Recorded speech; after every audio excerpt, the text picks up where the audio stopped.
એ આપણો દેશી ભાષા સમજો. આપણે એસપી વાળું લેવા દઈએ પણ આપણે ગામડામાં એમ કે ભાઈ પોલીસ ને તો ફોજદાર એવું કે એટલે ડીએસપી એમ કે આપણી એમ સુધેલી ભાષામાં એસપી એવું બરાબર છે પણ આપણી જે ગામડી ભાષા છે આપણે ગામડે એવું કે ભાઈ ડીએસપી સાહેબ એટલે આપણા ગામમાં ડીએસપી સાહેબ આવી ગયા. 75 વર્ષ પૂરા થયા, 2800 ની વસ્તી છે છતાં આ ગામમાં કોઈ શિક્ષક થયો નહીં કે આ ગામમાં કોઈ વકીલ થયો નહીં, આ ગામમાં કોઈ પોલીસ થયો નહીં, આ ગામમાં કોઈ ડોક્ટર થયો નહીં. તમે વિચાર કરો, આપણી સરકાર 1947માં દેશમાં આઝાદી મળી, સરકાર આટલા બધા પ્રયત્નો કરે, ગામ મોટું છે તો ગામમાં 3 શાળાઓ ખોલી, ગામના મુખ્ય આમ તો ગામમાં મુખ્ય શાળા એક જ હોય તો એ આ ગામમાં બાળકોને દૂર ભણવા જવા માટે તકલીફ પડે એના માટે સરકારે આપણા ગામમાં 3 શાળાઓ ઊભી કરી. મુવાડીમાં તો કે શાળા અલગ છે, દેવાપુરામાં શાળા અલગ છે, આપણે ત્યાં મુખ્ય શાળા અલગ છે. આટલી બધી વ્યવસ્થા આપણા સરકાર આપણા માટે કરે. એટલા માટે કરે કે ભાઈ આપણા ગામનું બાળક ભણે ગણે ને એને આગળ વધે. પણ એવું જે સરકારનો જે હેતુ છે એ બકાભાઈ આ ગામમાં થયું નહીં, આ ગામમાં થયું નહીં. ચીંદરી બાજુ લાબડવાળા બાજુથી અમારા સમાજના રાઠવા સમાજના ગામો આવી ગયા અને એ તમે તો અહીં વર્ષોથી રહો છો પણ પેલા તો કમાઈ ખાવાયા અમારા સમાજવાળા એવા શિક્ષકો ડોક્ટર થઈ ગયા, તમે થયા નહીં કે તમારા બાળકો થયા નહીં. હવે વાત સાંભળો, સમજો, પાણી વહી ગયું, ઉગ્યા ત્યાંથી સવાર, જે સમય જતો રહે તો હવે જતો રહે ને. પણ તમને વિનંતી છે વડીલોને, સરકાર તો બધા ઘણા પ્રયત્નો કરે છે, તમને સરકારની વાતો કહું ને કોઈ મતલબ છે નહીં. આપણે આજે આ બાળકોના કામ માટે બેઠા. તમે આજથી નક્કી કરો અહીંથી કે તમારું બાળક પણ શિક્ષક થાય, તમારું બાળક પણ પોલીસ થાય, તમારું બાળક પણ એન્જિનિયર, ડોક્ટર, વકીલ થાય, ટીડીઓ, મામલતદાર થાય. તમે લોકો નક્કી કરો, સમજી લો. બાકીના ખોટા ખર્ચા કરશો નહીં. ગામડામાં આપણે ત્યાં સિસ્ટમ બહુ ખરાબ થઈ ગઈ અને અમારા સમાજમાં વધારે પડતી.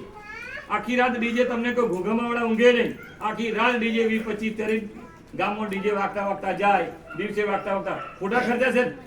આ બધા ખર્ચા ટાળો, ખોટા વ્યસનો કરવાનું બંધ કરો અને આ બધી પ્રવૃત્તિ ઓછી કરો અને બાળકો પ્રત્યે ધ્યાન આપો.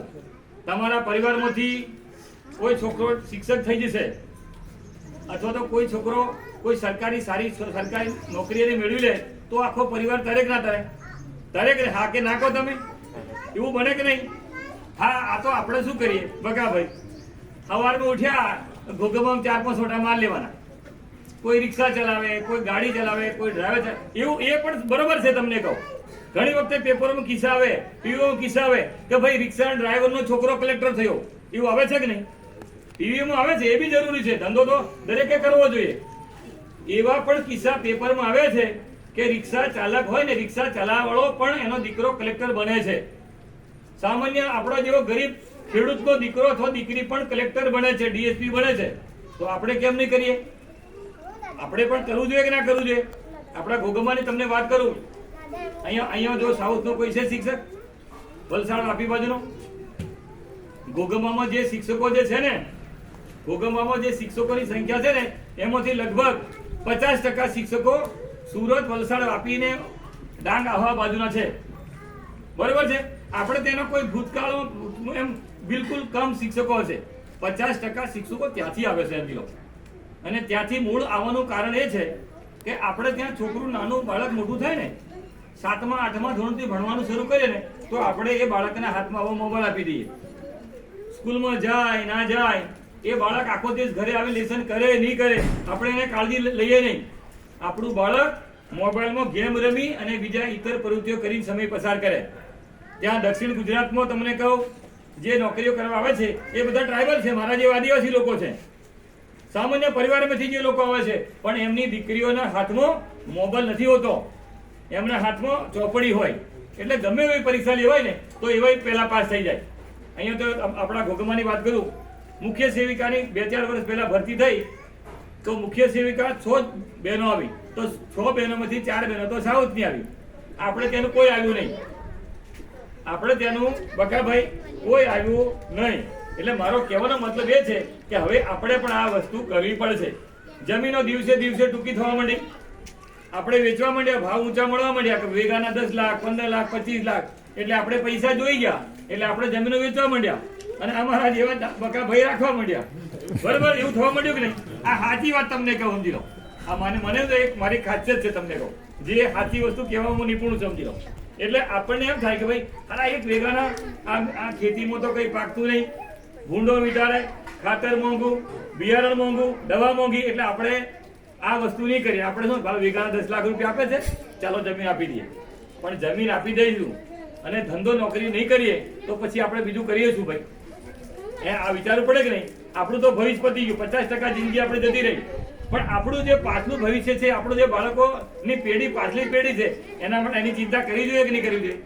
એના માટે તમને કોઈ 2 દાખલા આપું, અને આ વાત તમારે બધાએ જેટલા છે તેટલા, અને બાકી સાંભળતા એ લોકો પણ આ વાત કરવાની છે. હું મારા ઘરનો એક દાખલો આપું. મારો નાનો ભાઈ છે ને, નારસિંહભાઈ કરી, બકાભાઈ પાકે પાય ઓળખે, એની ચેલેન્જર બકા, એને 408 ગાડી પણ હતી. આ બકાભાઈ લોકો બધા ગાડીઓ સાથે ફેરવે, અને આમના ડોહા ડ્રાઈવર, અમારી ગાડીઓ ડ્રાઈવર, સમજી લો. હવે એ માણસ આ બધું બંધ કર્યું અને પોતે કડિયા કામો કાઠિયાવાડ ગયો, તળાજામાં અત્યારે નોકરી કરે, કડિયા કામ કરે, અને કડિયા કામ કરતો જઈને એને 4 છોકરા છે, 2 છોકરા અને 2 છોકરીઓ. આ દાખલો એટલા માટે તમને આપું કે આ વસ્તુ તમારે અને મારાથી થાય એમ છે. એ કડિયા કામ કરતો જઈને સાહેબ વાત સાંભળો, એ છોકરા ભણાયા. એક મોટો છોકરો MBBS ડોક્ટરમાં અત્યારે અમદાવાદ છે, 4થા વર્ષમાં એવો ભણે છે, અને બીજો નાનો છોકરો પણ ડોક્ટર થાય છે, એ અત્યારે બાકાભાઈ ગોત્રીમાં છે. 2 છોકરા મોટા થયા, બંને દીકરા, એક 4થા વર્ષમાં છે, એક બીજા વર્ષમાં છે. હવે સામાન્ય મજૂરી કરનાર માણસ 2 છોકરા MBBS ડોક્ટર થાય છે. 2 નાની દીકરી એની છે, એ બંને દીકરીઓને 90 થી ઉપર માર્ક આવે છે અત્યારે બધા વિષયમાં, એટલે એ પણ પાકે પાયે ડોક્ટર થશે. એ પોતે મજૂરી કરી આખો પરિવાર એનો ડોક્ટર થવાનો છે. હવે બીજી મારી 2 બહેનો નાની છે, તમને કહું, એ બંને બહેનો તળાજામાં સાથે જ કામ કરે, બાજુમાં બધા રૂમ રાખી રહે, આખો દિવસ કડિયા કામ કરે ને નાના બાળકો ભણાવે. મારી બહેનનો મોટો દીકરો MBBS ડોક્ટર થઈ ગયો, ઇન્ટર્નશીપ પતીને તો 5 જ દિવસમાં સરકારે ઓર્ડર આપ્યો. અત્યારે રાજપીપળા સિવિલ હોસ્પિટલમાં સિવિલ સર્જન છે. અત્યારે એનો પગાર લગભગ 65 કે 70 હજાર રૂપિયા પગાર છે. 3 મહિના થઈ ગયા. એને જોઈને બીજો નાનો દીકરો હતો, નાનો ભાઈ, એને જોઈને એને મનમાં એવું થયું, ભાઈ મારા મોટો ભાઈ ડોક્ટર થાય છે તો હું કેમ પાછળ આવી ગયું? ખૂબ મહેનત કરી બગાભાઈ, ખૂબ મહેનત કરી તો નીટમાં 550 માર્ક લાવ્યો. ગુજરાતમાં આદિવાસીની 400 બેઠકો મેડિકલ માટે હોય છે, એમાં 7મો નંબર હતો આ છોકરાનો. એ અત્યારે ગુજરાતની પહેલા નંબરની જે કોલેજ કહેવાય, બીજી મેડિકલ કોલેજ અમદાવાદ, એ કોલેજમાં 4થા વર્ષો ભણે. બીજી એક નાની બેન છે, પેલા 4 બાળકો જોઈને બીજી નાની બેનના દીકરા પણ અત્યારે MBBS ડોક્ટર છે. મારો કહેવાનો મતલબ એ છે કે આવા સમયમાં તમે અને હું પોતે આપણા ભવિષ્યની કાળજી નહીં લઈએ તો તકલીફ બહુ થશે. એટલે મેં તમને આજે વિનંતી કરી જાઉં છું અહીંથી કે ભાઈ તમારું પણ બાળક ભવિષ્યમાં ડોક્ટર થવું જોઈએ, તમારું બાળક ભવિષ્યમાં એન્જિનિયર થવું જોઈએ, અથવા કોઈ જગ્યાએ તમને કહું, આપણી બાજુમાં રણજીનગર ગામ છે, બકાભાઈ હવે કહી દઉં બધું. રણજીનગર બાજુમાં મોટી કંપની છે. અમારી પાસે ઘણા ગામડાના છોકરાઓ આવે કે ભાઈ ભલામણ કરાવે કે ભાઈ મારા છોકરાને ડોક્ટર લેતા નહીં, યુપી બિહારના બીજા રાજ્યના લોકો અહીંયા આવી નોકરી કરે, અમારા ત્યાંના લોકોને લે નહીં. હવે એ કંપની જે છે એ કેમિકલની કંપની છે. હવે એ કંપનીમાં તમારે ધોરણ 12 પાસ ભણેલો છોકરો આપણો હોય, અથવા તો કોલેજ કરેલો છોકરો, અથવા તો 10મું ભણેલો હોય. હવે એ છોકરાને કંપની વાળો શું કામ લે? હવે એ જ કંપનીમાં કેમિકલની કંપની છે, એટલે એમાં તમારે કેમિકલ એન્જિનિયર હોવો થયેલો છોકરો જોઈએ, અથવા તો BE કેમેસ્ટ્રી, અથવા તો BSc કેમેસ્ટ્રી, MSc કેમેસ્ટ્રી, એવું કેમિકલનું ભણેલું જો હોય ને તો એ છોકરા તરત જ વારમાં નોકરી લઈ જાય. હવે મૂળ વાત, આપણા ત્યાંના દીકરા દીકરીઓ આવું ભણતા નહીં.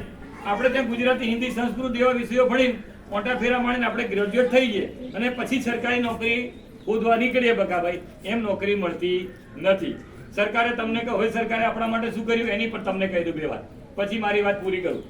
આપણે ત્યાં આપણું બાજુમાં જ ગોગંબા, આપણો કોઈ છોકરો આપણે 11-12 ભણવું હોય, હાઈસ્કૂલમાં જવું હોય તો બાજુમાં જ ગોગંબા બધી પ્રકારની વ્યવસ્થાઓ છે.